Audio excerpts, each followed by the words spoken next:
After finding the derivatives of functions and various ways of finding differentiation, we come over to the next application of derivatives. Derivatives of functions are studied thoroughly because it has tremendous application to science, engineering, and social sciences. Here in this chapter, we study some of the applications of derivatives to determine the nature of the graphs represented by these functions. First, we take up the derivative as a rate of change. Let y equal to fx be a function. Let delta y be the increase in y corresponding to an increase delta x in x, so that y plus delta y is equal to f of x plus delta x. That gives us delta y equal to f of x plus delta x minus fx. Hence, average change in y with respect to x as x changes from x to x plus delta x becomes delta y upon delta x, that is increase in y upon increase in x. It further gives us f of x plus delta x minus fx upon delta x. As delta x tends to 0, the limiting ratio of limit delta x tends to 0 of delta y by delta x will become the instantaneous rate of change of y with respect to x at the particular point x.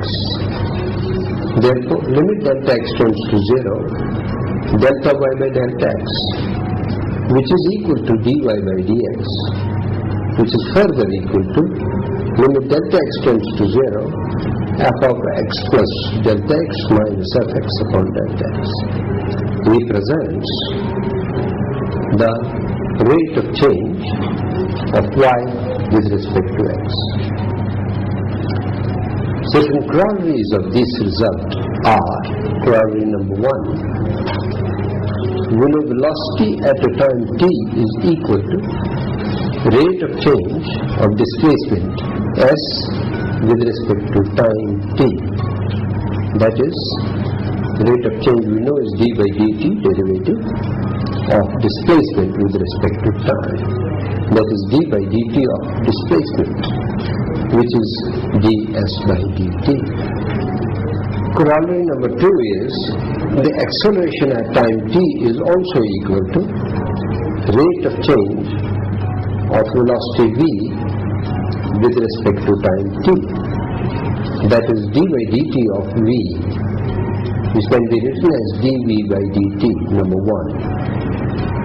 It can further be expressed as d by dt of v can be replaced by ds by dt. So it is d2 s by dt squared. Thus, acceleration is also second derivative of displacement with respect to time t.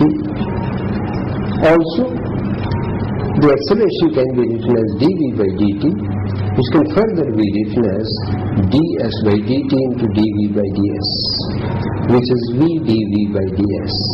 That is the third form of acceleration.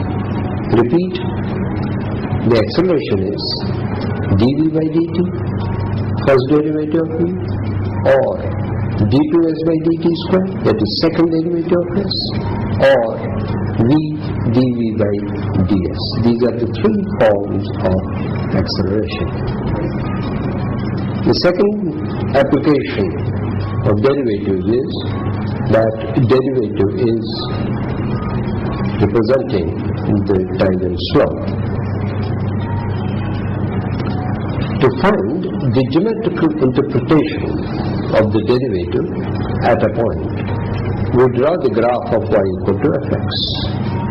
Let pxy be any point on it, and q x plus delta x, y plus delta y be another point on it close to p. Then the slope of the chord pq becomes y plus delta y minus y upon x plus delta x minus x, difference of coordinates upon difference of axis, which is equal to delta y by delta x.